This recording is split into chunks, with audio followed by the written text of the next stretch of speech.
As I've been doing so much work on my boat this summer, I thought it would be nice to put together to show you how much money I've actually saved as well as spent. Hey, it's me, May. For those who are new here, welcome.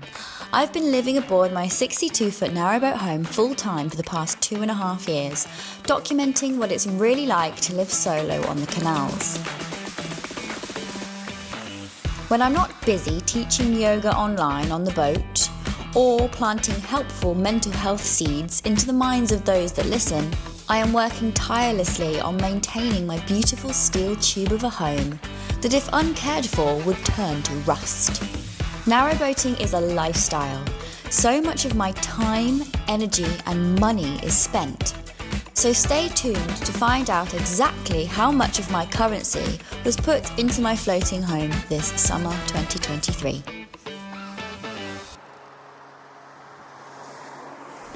It's Sunday, the 29th of October. If you're watching this video on the day that it's released, it's officially the end of daylight savings, which in so many words means it's the end of summer. Oh no! Every other year I have to black my boat, which means the boat comes out the water, the hull is then covered in something called bitumen, which protects the hull from rusting and degrading. And that costs quite a lot of money. You're looking at around about £1,000, maybe more, depending on how much work you need to be done when the boat's out.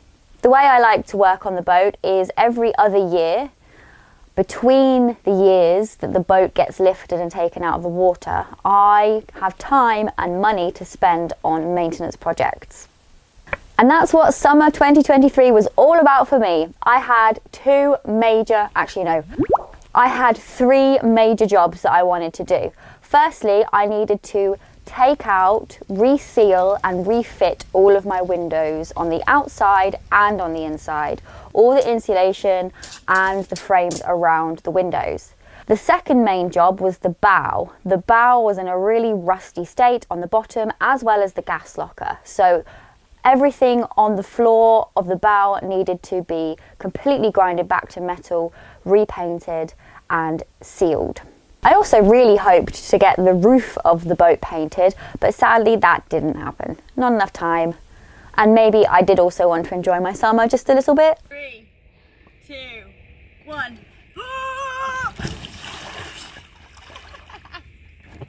Let's start with the windows. I took my first window out in March and it was pretty cold and it was also full of mistakes. Oh, this is so bad. Ah! Help!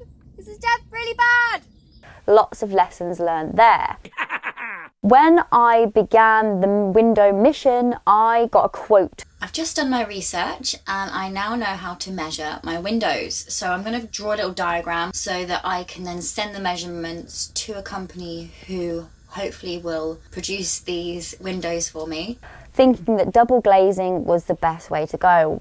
Makes sense, doesn't it? Makes a huge difference to keeping heat within your boat. Win-win. However, the quote for just the windows to be made was £2,608. Just for the windows, not even to be fitted with all the stuff that needed to be with it. So that was a big, okay, that's not happening. No. Mission to do this all myself. Let me give you a breakdown of the tools that were required so that I could do this DIY. I needed mastic tape. That stuff fits on the outside of the frame to stick back in. I had about 3 rolls of that at £12.50. Then I needed gaskets. Gaskets are the seals. I contacted a Narrowboat window company and they sent me the gaskets that I needed. I got about 6 meters of that for around £27, included postage and packaging. All the tools I borrowed pretty much from friends, including that massive rivet gun that I had.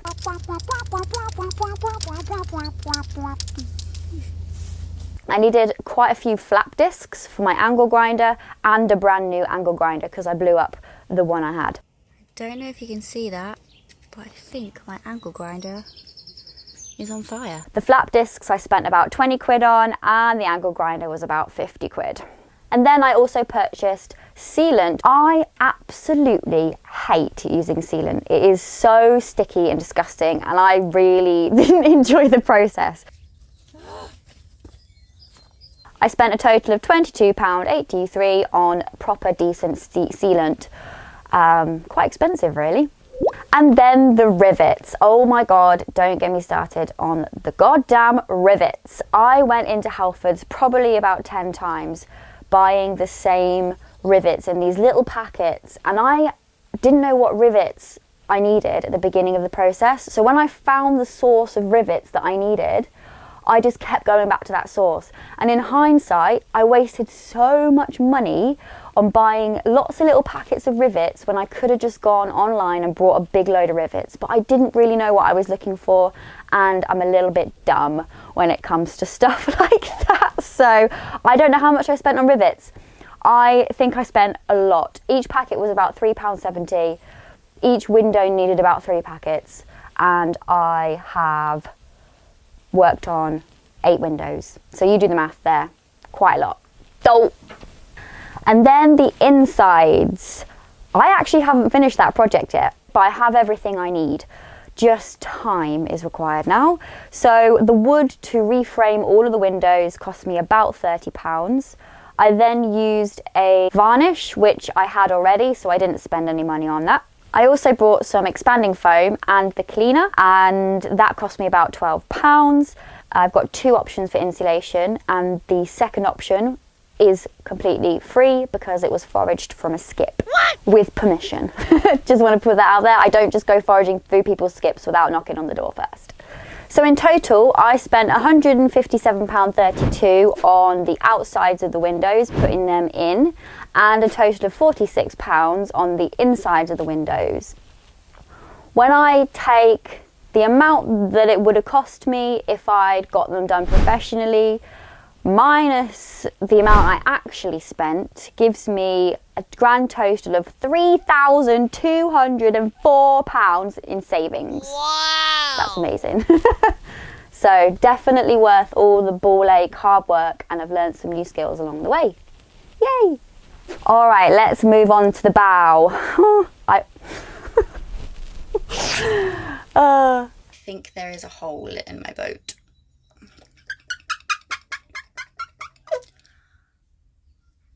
Yeah, that's where I'm at right now. The bow and the gas locker.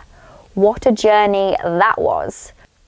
After a very freaked out phone call to George, asking him what the hell to do, his suggestion was that he was going to come and help, which I'm so grateful for. Thank you so much, Georgie. Honestly, I can't explain how much George has saved me in terms of time, money, and just emotional turmoil.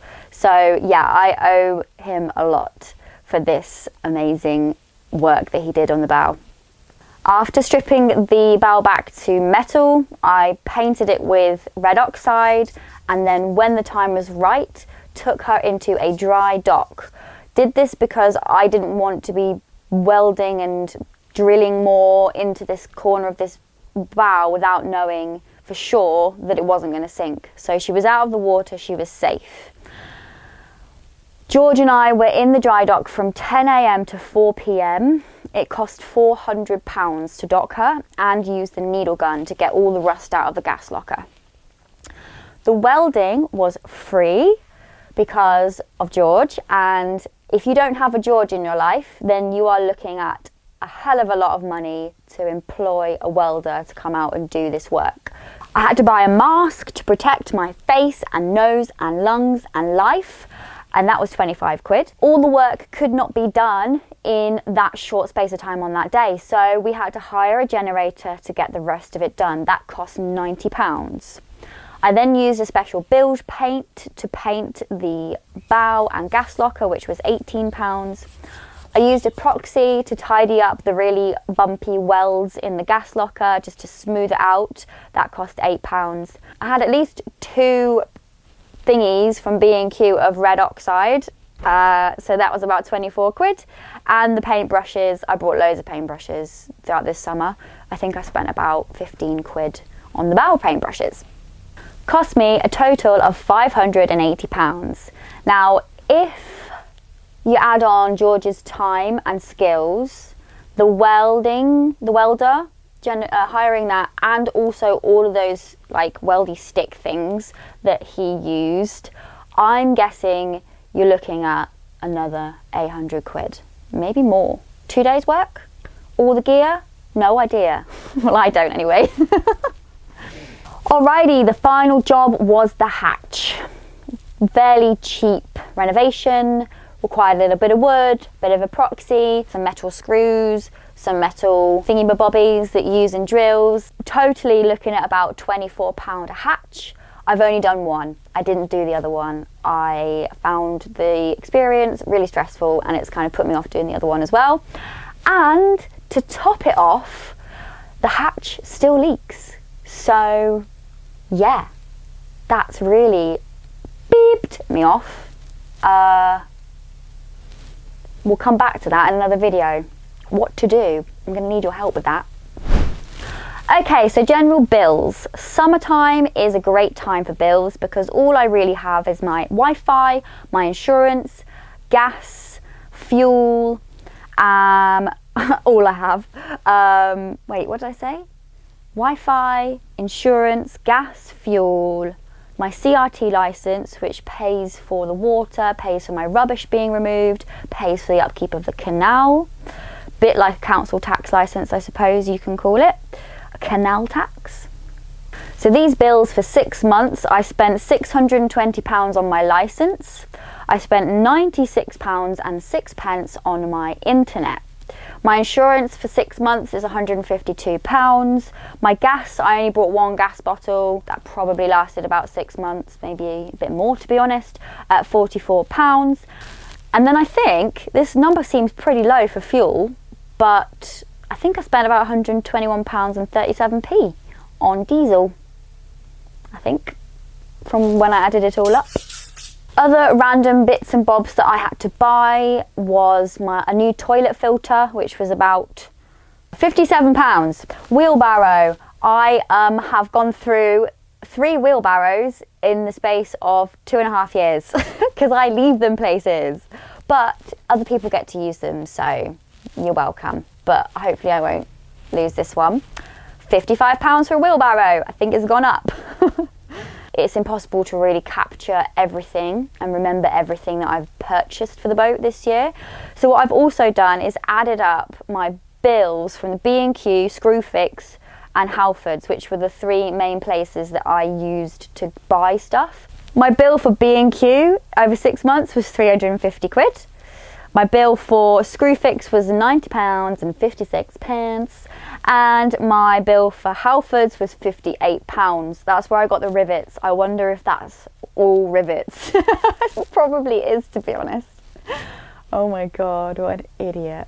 So when I add up my B&Q bills, everything else that wasn't bought in B&Q, like for example, the cost of dry docking, you also add up all my bills, you come to a total of £2,273.49. So when you divide that by 6 months, it comes to £379 a month that I've spent living aboard this boat, and all the costs that come along with doing that, as well as my DIY costs for my jobs. That's pretty good. But I am also still paying off my loan. Add another £360 onto that for my loan repayments that I've got for another 2.5-3 years, which is a total of £739 approximately when you round it up. Pretty good, I think. So that's it for this week, and this has been filmed quite early, therefore the Buy Me a Coffee thank yous will have to be the following week when I can catch up there. If you enjoyed and liked this video, please subscribe for more content. If you enjoyed this video, then you may also be interested in my other cost of living videos that I've done in my previous months. So go check those out, popping up now if you want to click there. And also, just a shout out, if you have any ideas, any things that you would like to see in the next coming months in the winter time, what do you want to know? What is it that you'd like to see on this channel? Please send me an email or comment below your suggestions. I'm also really active on Instagram and often get a lot of ideas and things from people on there. So please come over onto Instagram community if you do have it and you haven't followed me there yet. It would be lovely to see you there. I'm always putting up stories and just chatting random stuff, and it would be lovely to have you there too. Thank you so much for watching. Thank you so much for supporting me, and I look forward to seeing you next week. Have a good one. Bye for now.